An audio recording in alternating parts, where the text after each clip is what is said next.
Hola, bienvenidos a la tercera edición de nuestro podcast Dialogando con los clásicos de la contemporaneidad. Este es el tercero y también es el último.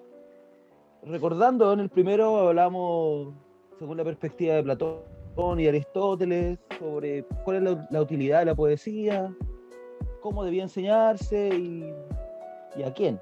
Luego nos pasamos desde estos griegos clásicos hacia Roma con Pseudo Longino, Plutarco.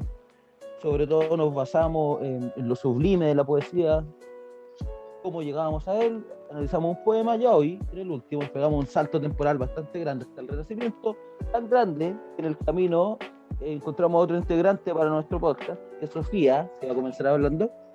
Esta vez vamos a hablar sobre el ensayo. El ensayo es un género que inventó Montaigne, y sobre ese ensayo que vamos a hablar también, cuyo nombre es Nuestros sentimientos se arrastran más allá de nosotros.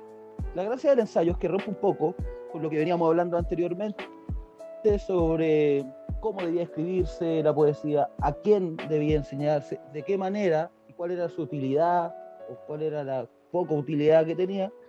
Ahora con el ensayo, bien renacentista, nos centramos en el hombre y en su condición de ser consciente de que es y que quiere dejar un legado y se preocupa de su mortalidad.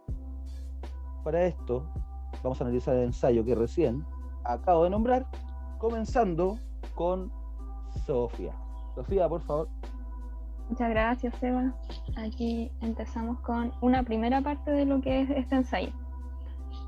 Introduce primero que el hombre quiere verse perdurado en la historia y comienza hablando con Platón.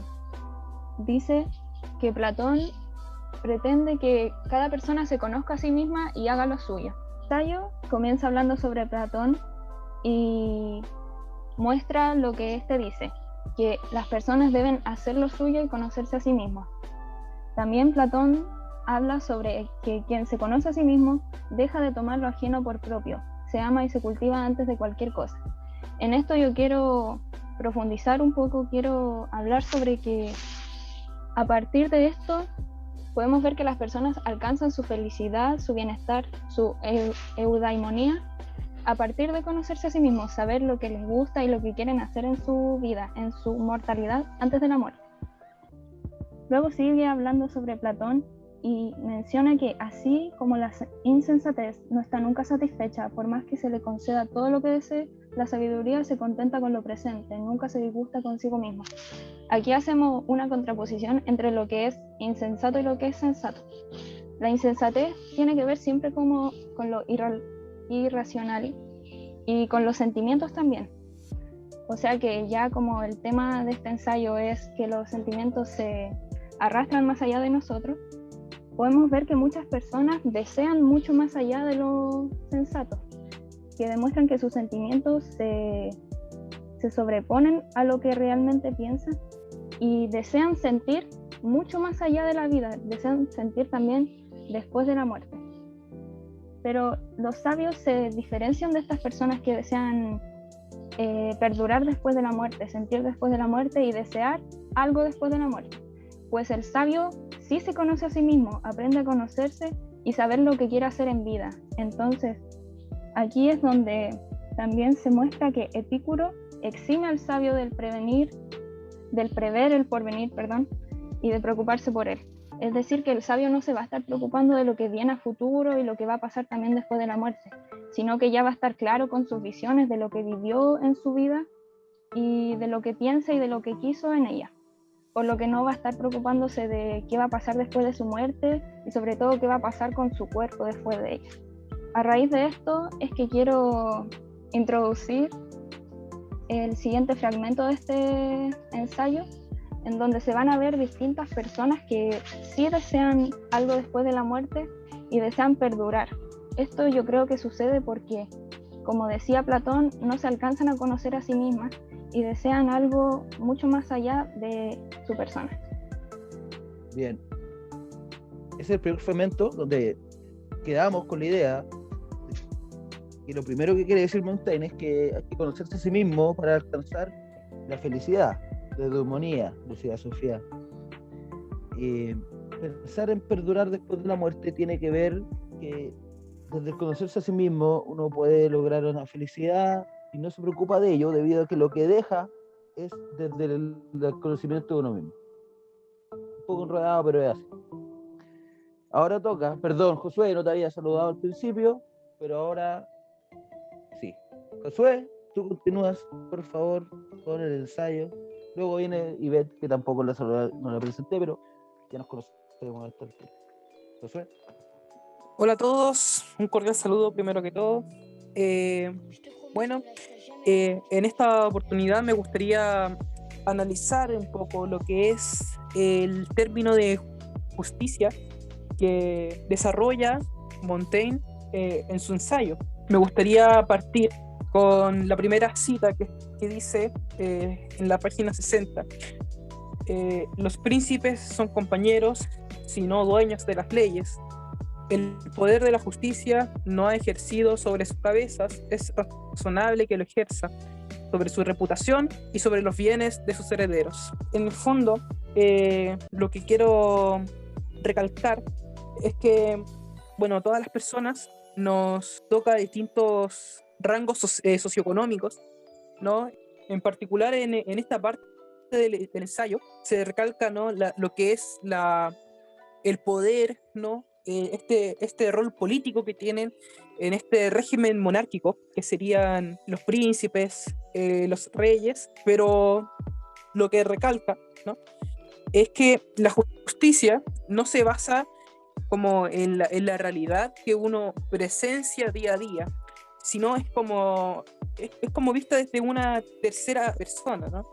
La justicia se ve realmente, incluso enlazándolo con lo que decía Sofía, después de la muerte, ¿no? Porque incluso un príncipe, un rey, que está lleno de, lo podría decir, mejores condiciones de vida, tiene más poder que un campesino, ¿no? Que una persona pobre, en el fondo, si la persona nunca va a saber si en realidad fue feliz o no, hasta que esta persona muera, dice Montaigne. Es por eso que la sentencia de Salón dice que nadie puede ser llamado feliz antes de la muerte, porque en el fondo, cuando uno decide si una persona, cuando el colectivo decide si una persona fue buena, fue mala, si merece estima o no, eso se ve todo después de la muerte. Por eso recalca que la justicia aborda más que nada las memorias, ¿no? La herencia que tiene a partir de si esta figura política fue buena o mala, y eso claramente lo podemos ver también en la realidad actual constantemente, ¿no? Quiero recalcar por último que la esencia, el juicio absoluto que se va a decidir si una persona fue buena persona o no, es después de la muerte, se completa, se consolida la esencia de la persona. No sé si tiene algo que decir Ivette o Sebastián. Sí. Como para resumir, de nuevo, siguiendo la misma tónica, tenemos que al final, después de la muerte, ese es el juicio de valor con el que aquí vivió, y vemos si a través del conócete a ti mismo y el que explica antes que conoce a ti mismo en su vida, vemos si fueron felices o no. Entonces, la forma de vivir a través del conócete a ti mismo y de trabajar las virtudes, después de la muerte vamos a saber si lo logramos o no, porque ahí los que quedan ejercen el juicio de valor. Ahora, en el tercer tramo de este ensayo, son 4 tramos, el tercer tramo, penúltimo, con Ivette. Ivette, ¿qué tal? Hola a todos y a todas. Tomando el tema de lo que deja lo que le deja a la persona después de la muerte, voy a tomar una cita del ensayo que dice: tales rasgos podrían parecer extraños si no se hubiese aceptado desde siempre no solo extender nuestra preocupación por nosotros más allá de esta vida, sino también creer que muchas veces los favores celestes nos acompañan a la tumba y continúan nuestras reliquias. Esto hace referencia, y de hecho él lo ejemplifica, de que después de que, por ejemplo, en el caso del Eduardo I, rey de Inglaterra, cuando al morir él, decidió que sus huesos lo usaran en las guerras, como pensando que la victoria estaba asociada a sus miembros. Y también pasó con Juan Cisca, que también pidió que hicieran un tambor con su piel para llevarlo a los enemigos y así tener victorias. Esto da cuenta de que las personas pensaban que más allá de después de la muerte, todo lo que les quedaba de manera como terrenal, tenían como un poder que continuaba, quería seguir perseverándolo a través del tiempo.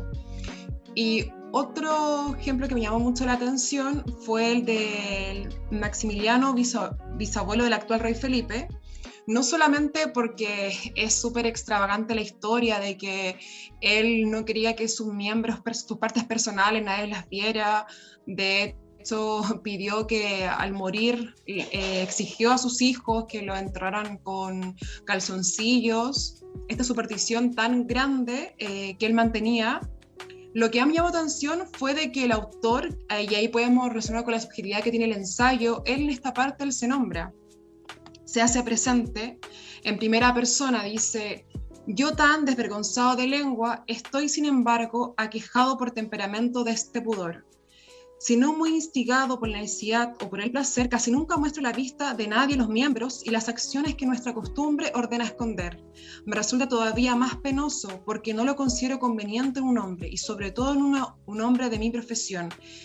Esto me llama atención porque habla de la forma en que, de la importancia que tiene el ensayo cuando nos hace pensar más allá del saber, nos hace cuestionarnos, y él como comenta y argumenta ahí mismo en el propio ensayo, me llama la atención.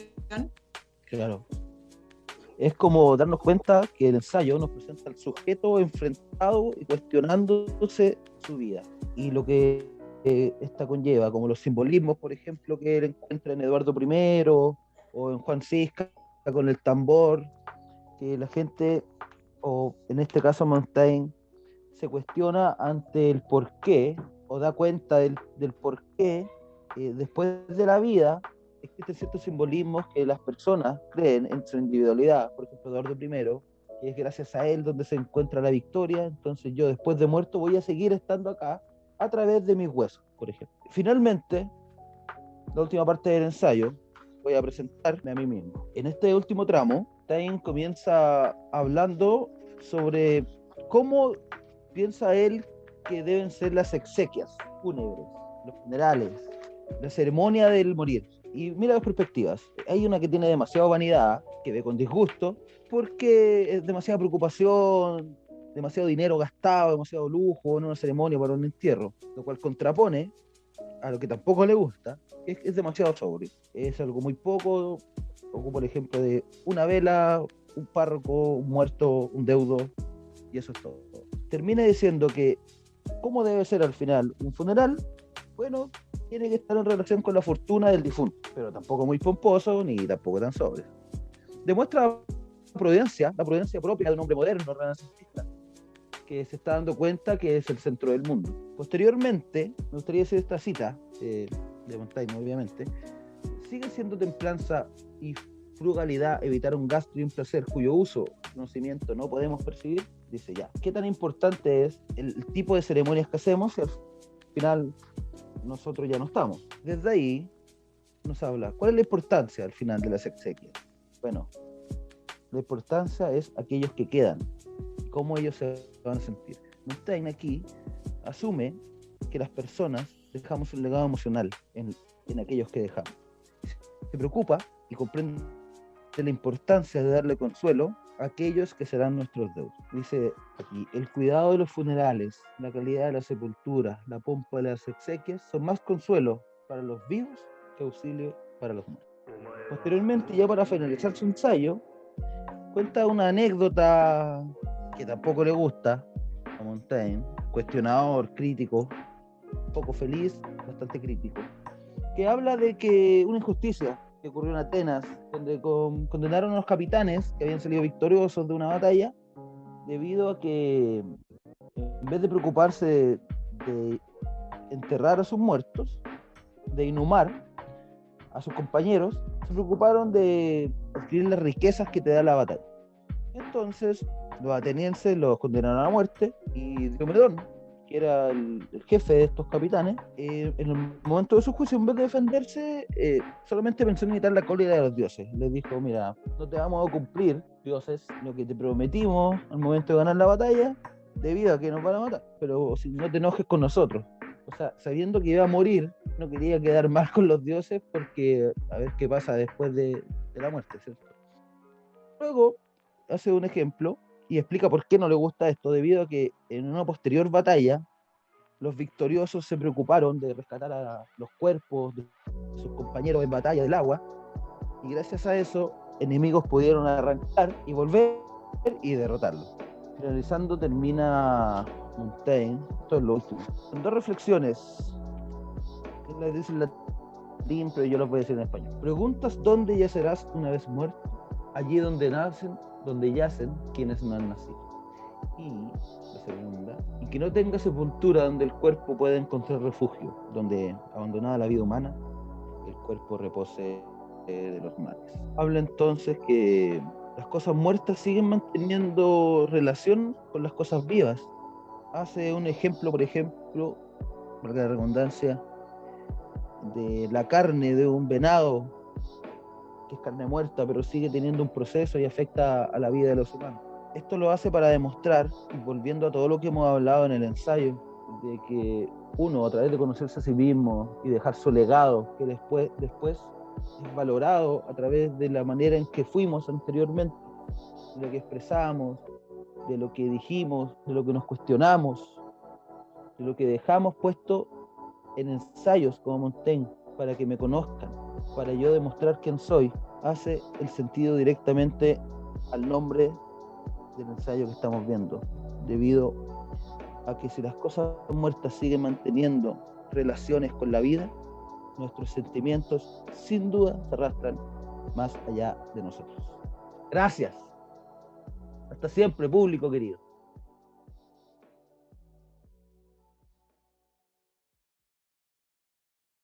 Porque fue un gran día y mañana puede ser mejor.